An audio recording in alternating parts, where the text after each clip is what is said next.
한 3세기 BC 3세기니까요. 아르키메데스라고 하는 물리학자가 있었어요. 그분이 지렛대의 원리를 발견합니다. 지렛대의 원리, 물리학자다운 연구죠. 지렛대의 원리를 발견하고 그가 비약적인 명제 하나를 만드는데, 내가 이 지구를 떠받칠 수 있는 받침대와 그리고 지구를 들어올릴 만한 지렛대를 내게 줄 수 있다면 나는 나 혼자 이 지구를 들어올릴 수 있겠다.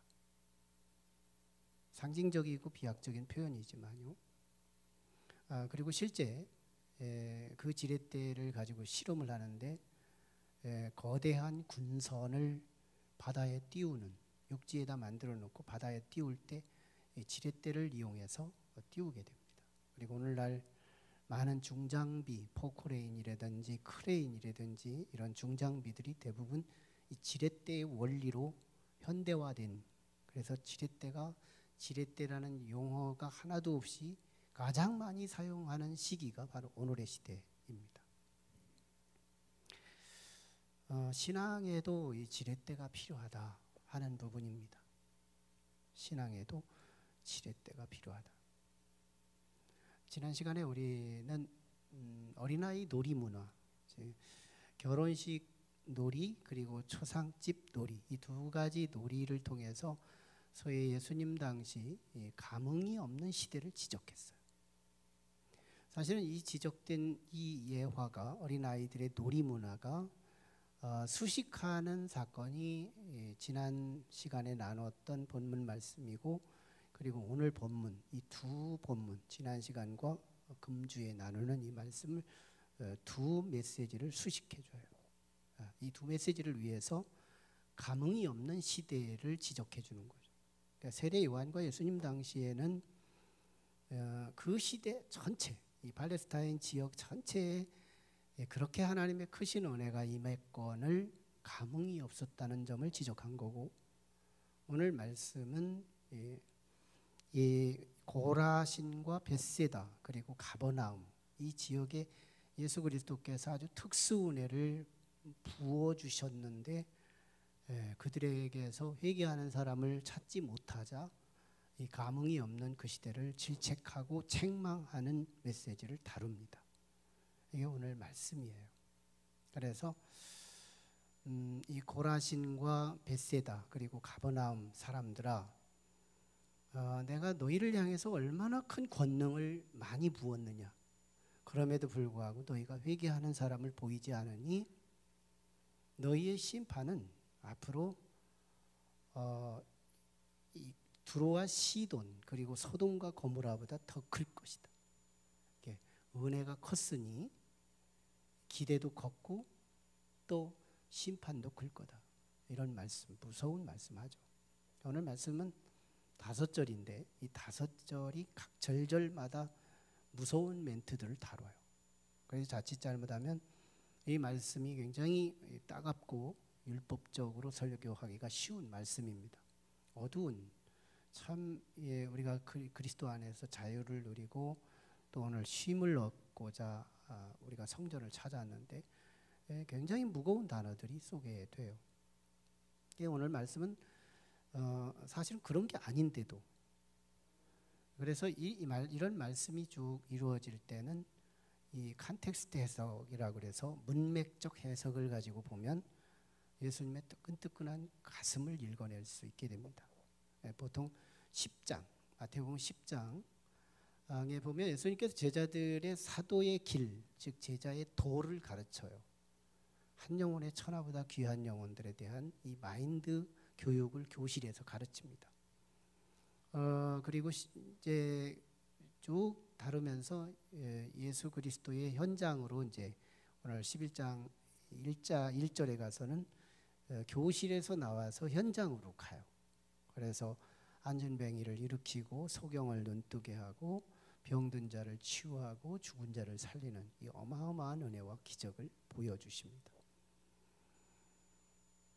그러던 예수님, 그런데 이제 그 예수님이 이제 그들에게 은혜를 베풀었는데 그들이 미동도 하지 않는 이 모습을 통해서 두로와 시돈에게 내가 이만한 은혜를 베풀었더라면 걔들은 다 회개했을 거다.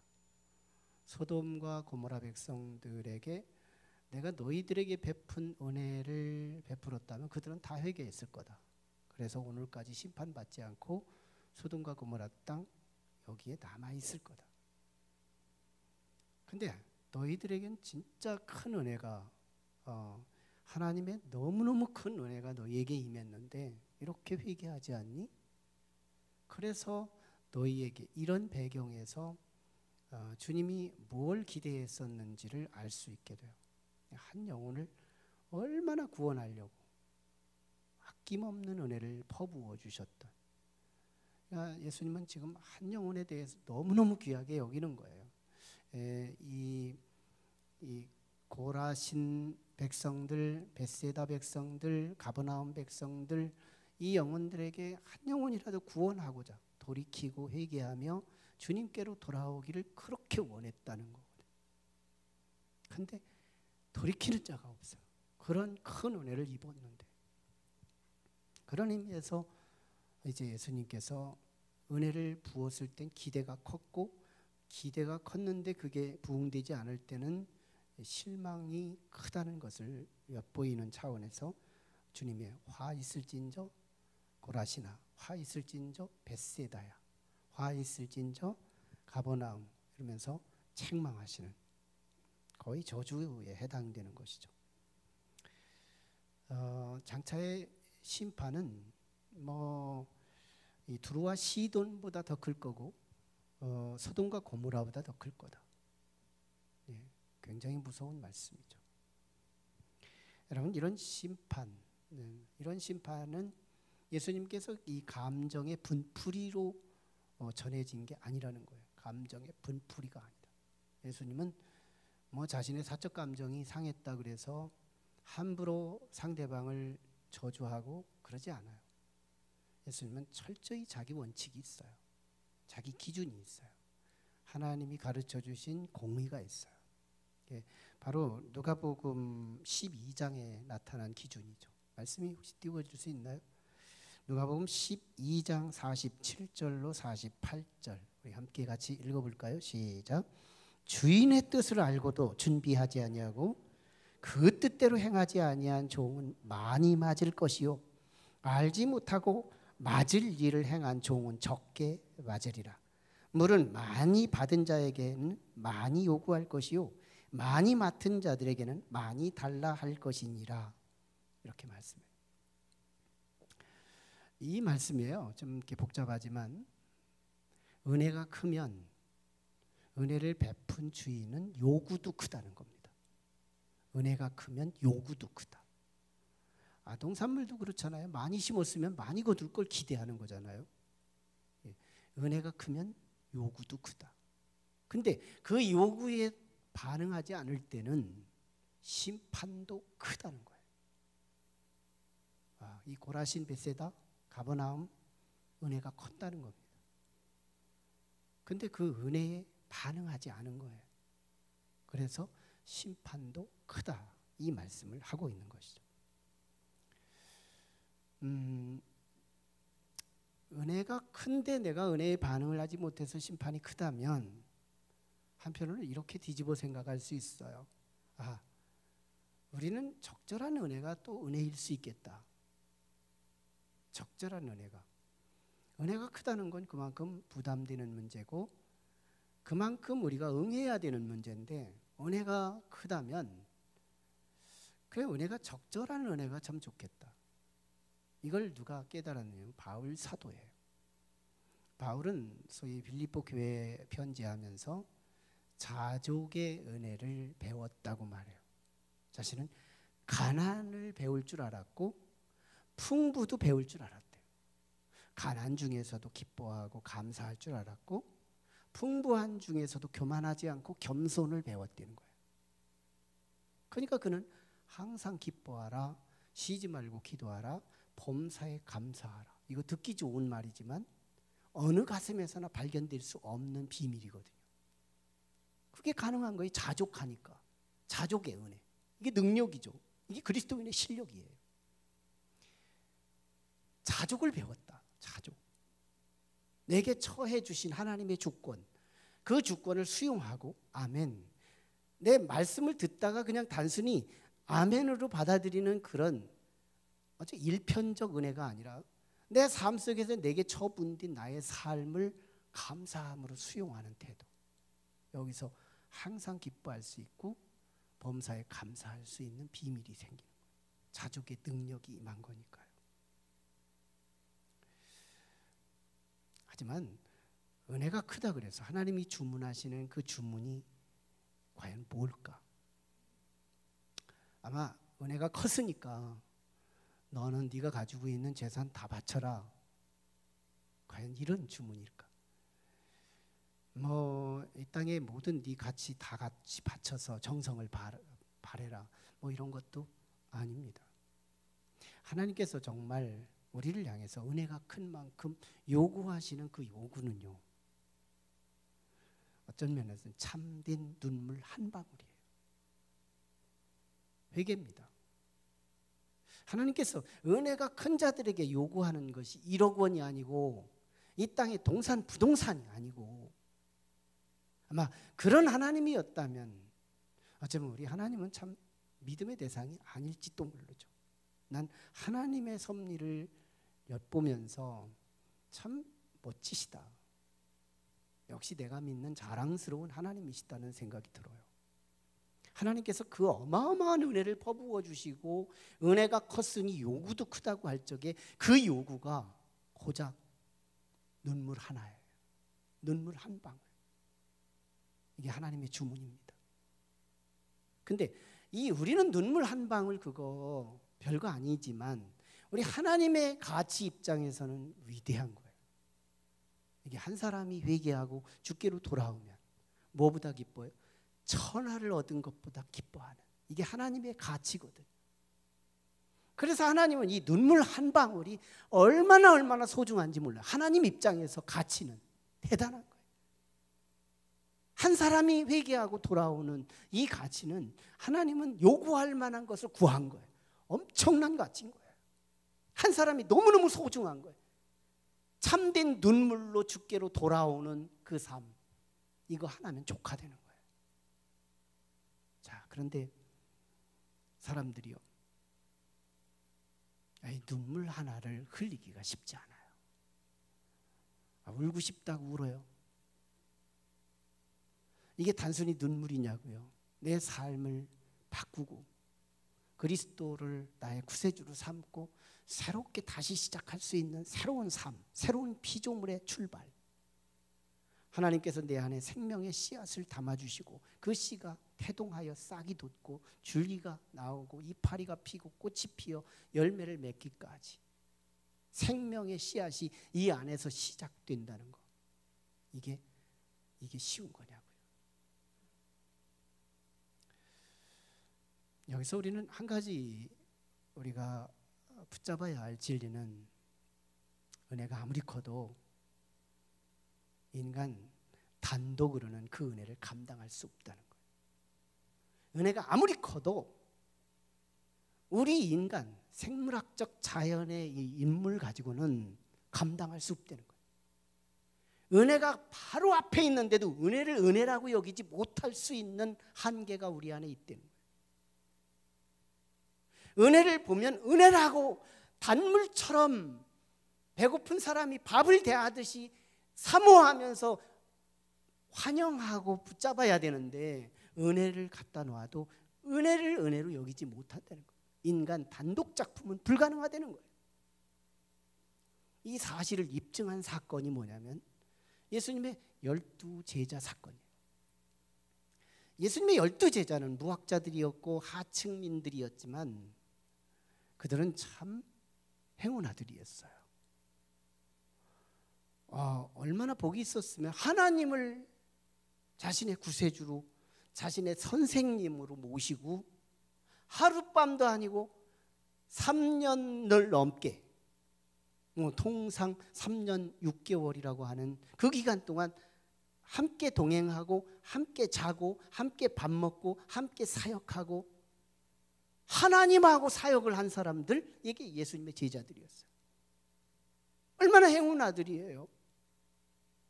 사람 선지자가 아니라 하나님 그분과 직접 동행하고 같이 사역을 하면서 같이 지냈던 행운 아들.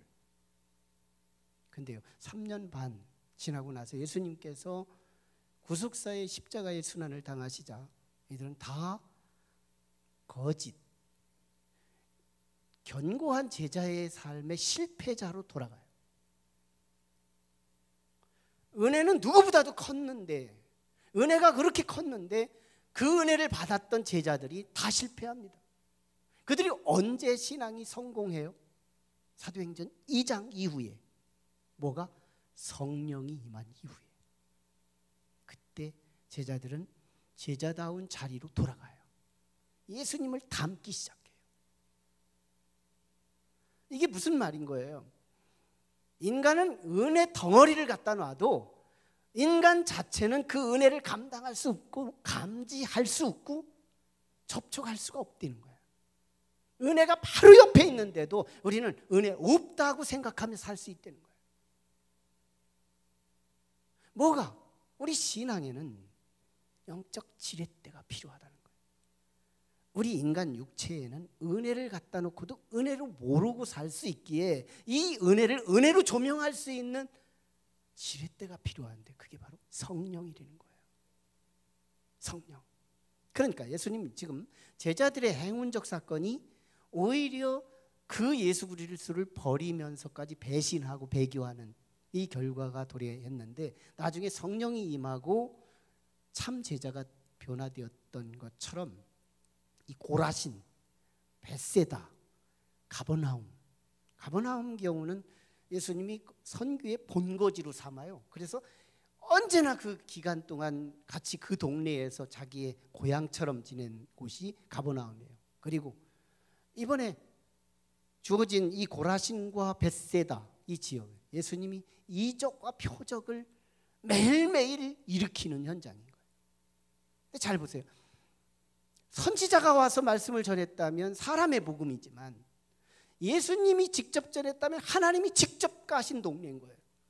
하나님이 직접 이 교회에 왔어도 우리들도 이 고라신 사람들과 벳세다 사람들과 가버나움 사람들처럼 대할 수 있다는 거예요. 뭘로 대하면?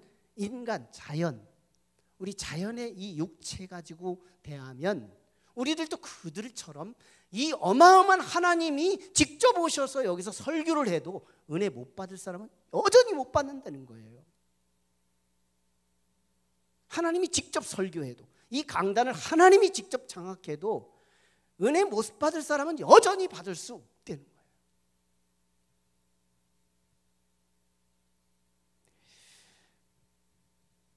그냥 우리 예수님은 이런 비유를 말씀합니다. 누가복음 16장에 부자와 나사로 이야기를 하면서 이 아브라함의 대답을 통해서 이 복음에 대한 수용성 계시를 하는데요. 부자가 죽었더니 음부에 간 거예요. 지옥에 갔다 그 말이에요. 지옥에 가서 보니까 천국에 자기가 늘 구걸을 해주고 도와주고 했던, 그래서 잔인하게 그에게 먹을 거 부스러기도 주지 않았던 거지 나사로가 천국에 가 있는 거예요. 그러자 바로 생각나는 게 누구냐면 믿지 않는 5명의 형제들이 생각나서 자기는 다시 부활해서 가자고 면목을 내놓을 수 없지만 저 나사로는 하나님의 은총을 입었기 때문에 다시 부활시켜서 역사의 현장에 올라가서 죽은 자가 살아난 자가 되어 복음을 증거하면 저들이 다 예수 믿고 내가 있는 곳에 오지 않을 것을 믿었기에 이 부자는 지옥에서 아브라함을 향하여 이렇게 간구한 겁니다. 나사로를 살려서 보내, 복음을 전하여 내 형제들이 여기에 오지 않게 해달라고.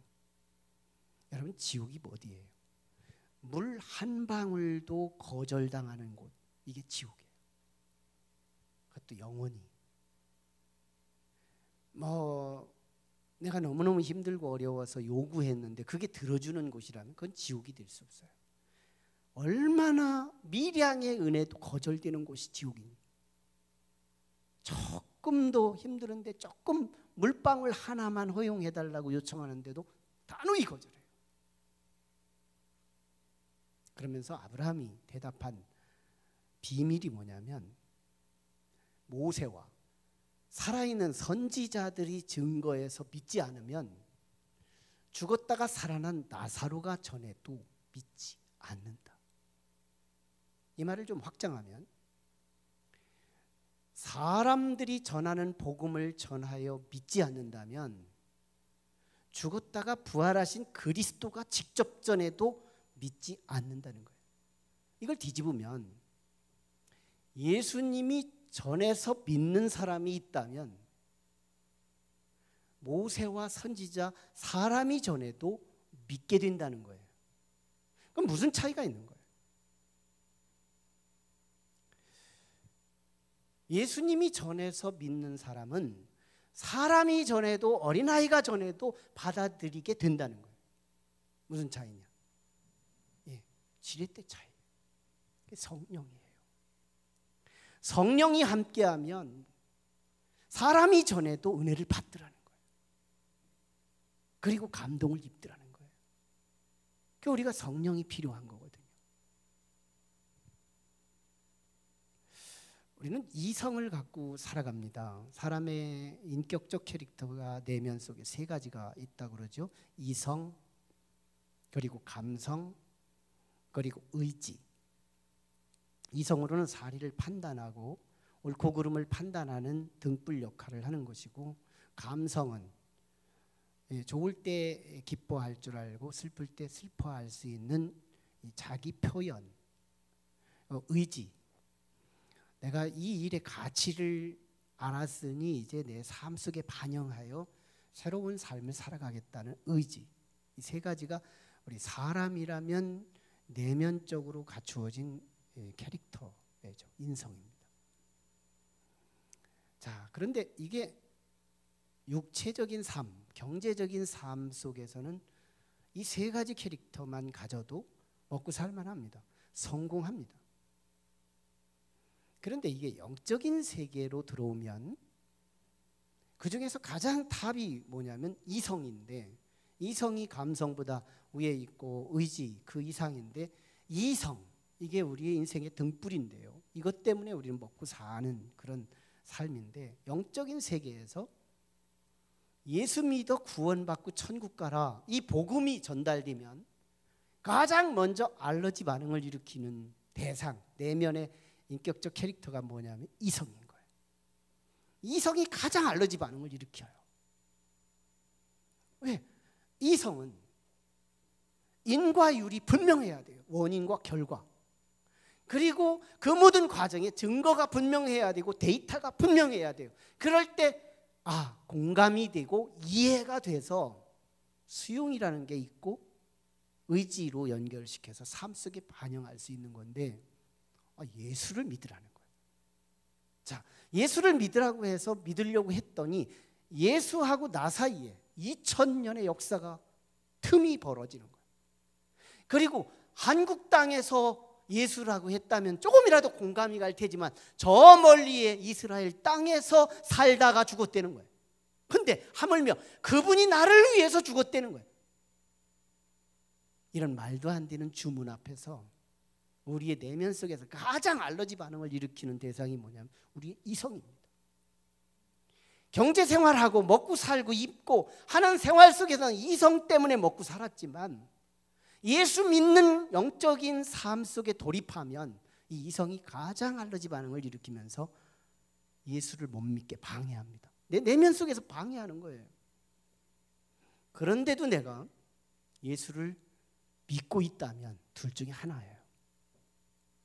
하나는 가족 식구들이 예수 믿는 분위기가 되기 때문에 화평을 위해서 그냥 나도 따라 나오는 사람이거나, 아니면 이미 영적 지렛대 성령이 나를 도우셔서 예수를 믿는 사람이거나, 둘 중에 하나밖에 없는 거예요. 오늘 우리는 스스로 진단하는 거죠. 나도 속아 있어요. 나도 속아 있는 거예요.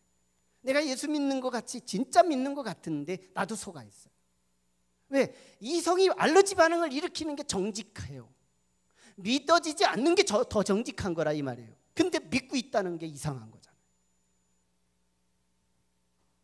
그런데 우리에게 성령님이 임하시면 놀라운 일이 벌어집니다. 성령이 누구냐면 예수님 안에 충만했던 영이에요. 예수님이 사역하실 때 그 안에 거하셨던 분, 예수님이 환자를 치유할 때 그 안에 거하셨던 분, 예수님이 죽은 자를 살릴 때 그 안에 거하셨던 분, 예수님이 십자가에 죽으실 때 그 안에 거하셨던 분, 예수님이 부활하실 때 그 안에 있었던 분, 증인이란 말이에요. 증인. 그때 현장에서 예수 그리스도의 사역의 현장의 한복판에 그 한 중심에 거하셨던 그 영이 사모하는 이에게 오늘 우리에게 주셔서 우리 안에 그 영이 임하시면 어떻게 하는지 알아요? 내 안에 세 가지 인격의 캐릭터를 운전하기 시작합니다.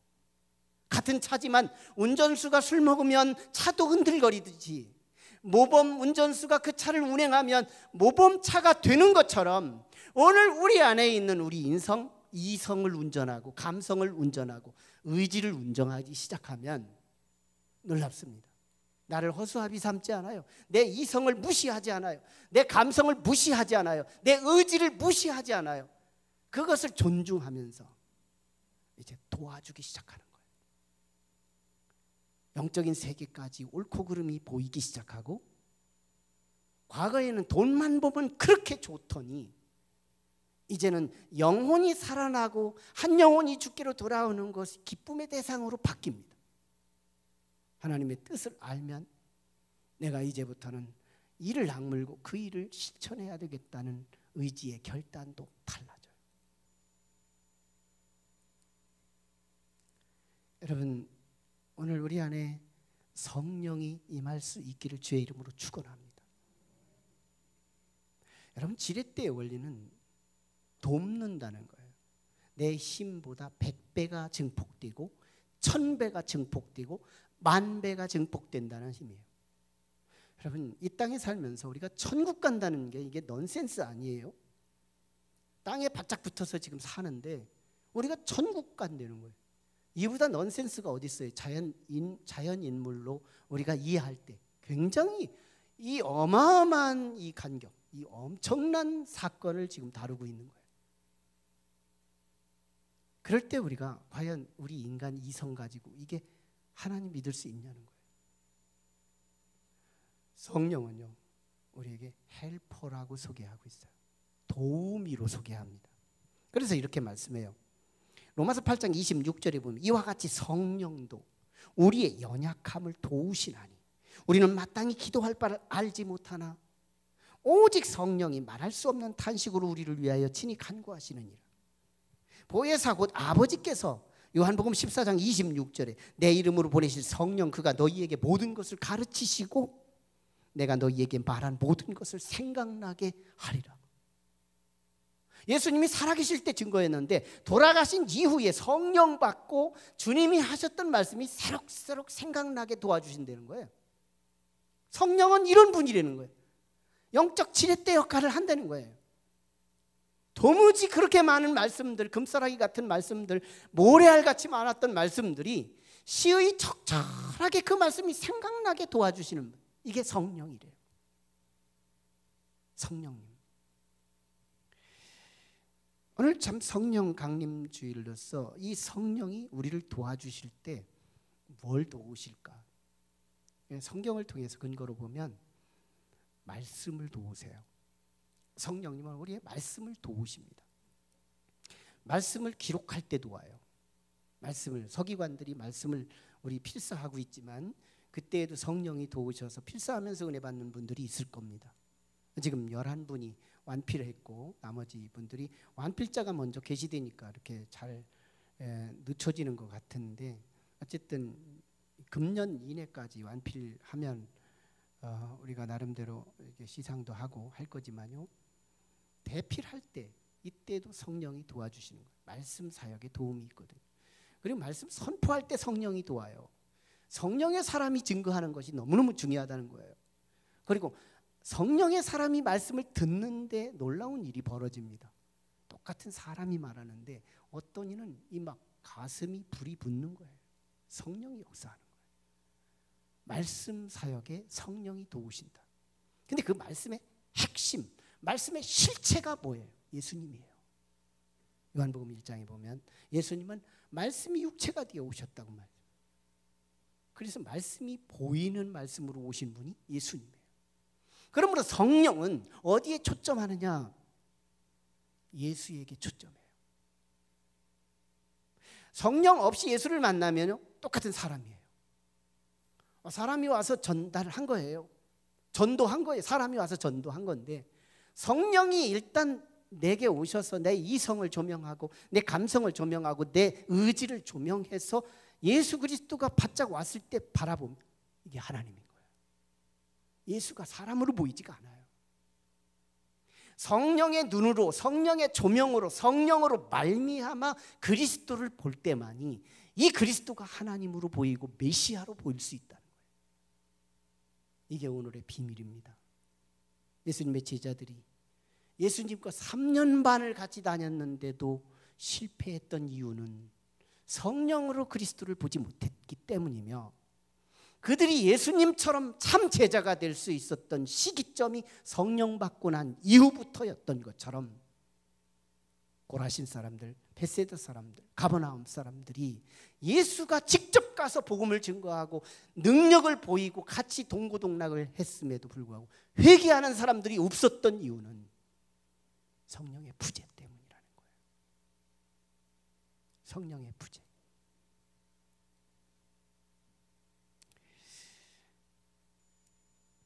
미국에서는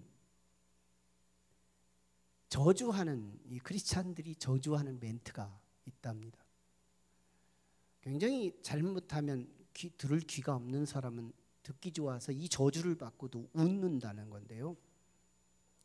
성령 없이 예수 믿으라 하는 멘트예요. 성령 없이 예수 믿으라. 이 말은 언뜻 들으면 듣기 좋은 소리예요. 예수 믿으라는 거니까. 그런데 이건 저주랍니다.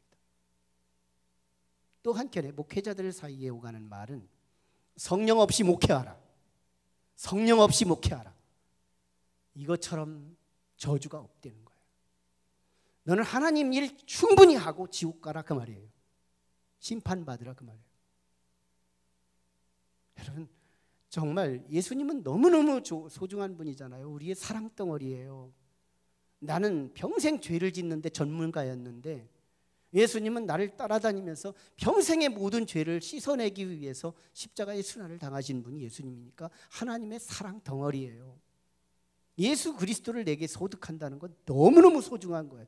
은혜 덩어리입니다. 그런데 그 은혜 덩어리가 내게 직접 와서 설교를 해도 은혜 받을 수 없다는 거예요. 예수님이 직접 오셔서 내게 설교를 해도 감동이 일어날 수 없다는 거예요. 감흥이 일어날 수 없다는 거예요. 인간 단독으로는 예수를 감당할 수 없다는 거예요. 그래서 예수 믿을 때에 너희가 성령을 받았느냐, 에베소 교회를 향하여 바울이 주문했던 그 주문이 오늘 우리 교회의 주문이 될 수 있기를 주의 이름으로 축원합니다. 예수 믿을 때 성령을 받았느냐. 예수 그리스도가 얼마나 귀한 분이세요. 그렇지만 그분만큼이나 귀한 분이 또 누구냐면 성령이에요. 여러분 성령 없이 예수 믿기가 얼마나 힘든지 아시나요? 왜 없는 집 제사 두루시 왜 그렇게 자주 들어오는지 몰라요. 예배가 너무 부담돼요. 불교처럼만 예수 믿으면 얼마나 좋을까 싶어요. 예수 믿는 게 이렇게 버거웠다면 차라리 예수 안 믿었으면 좋겠다고 하는 이 공감되는 마음이 혹시 있다면 오늘 우리 스스로 자가 진단할 필요가 있어요. 하지만 예수 믿는 것처럼 쉽고 예수 믿는 것처럼 속이 뻥 뚫리고 은혜가 되고 기쁨이 되고 소망이 되고 오락하는 것처럼 이 즐거움의 동반이 될 수 있는 그 신앙이라면요, 지금 내가 믿는 게 아니에요. 나도 모르는 사이에 내게 함께 하시는 그리스도의 영, 하나님의 선물, 성령이 내 속에서 역사하십니다. 누가 임신하는 그날 임신했다는 걸 아는 사람이 있을까요? 성령은 호련히 우리 가운데 임하셔서 예수를 예수로 보게 만들어요. 하나님의 은혜를 은혜로 보게 만들어요. 설교 한 편에 한 조각의 한 멘트를 하나님의 금싸라기처럼 소중하게 영접하는 거예요. 눈물 한 방울에 참된 눈물 한 방울을 흘릴 줄 알아요. 나잘난 마처럼 가버나움 사람처럼 은혜를 받고 나서 하늘처럼 높아지겠느냐, 음부에처럼 낮아지리라, 이런 싸늘한 심판의 소리를 듣지 않아요. 눈물 한 방울을 흘리며 주님의 은혜를 은혜로 여기고 환영할 줄 아는, 감흥할 줄 아는 이런 복이 오늘 우리에게 허락된다는 거예요. 그래서 우리는 예수 믿을 때 사모해야 할 두 가지가 있어요. 첫째, 성령이 우리에게 임할 수 있는 아주 가장 굵직한, 너무 복잡하면 안 되니까 아주 단촐하면서도 심플하면서도 우리가 할 수 있는 것, 첫 번째가 회개입니다. 성령은 거룩한 영이기 때문에 깨끗한 환경을 좋아하세요. 그래서 우리가 회개하기를 그렇게 원하는 거예요. 사도행전 2장 38절에 너희가 회개하면 세례를 받고 그리하면 내가 너희에게 성령을 선물로 주리라고 약속하고 있어요. 그 회개가 첫 번째 조건.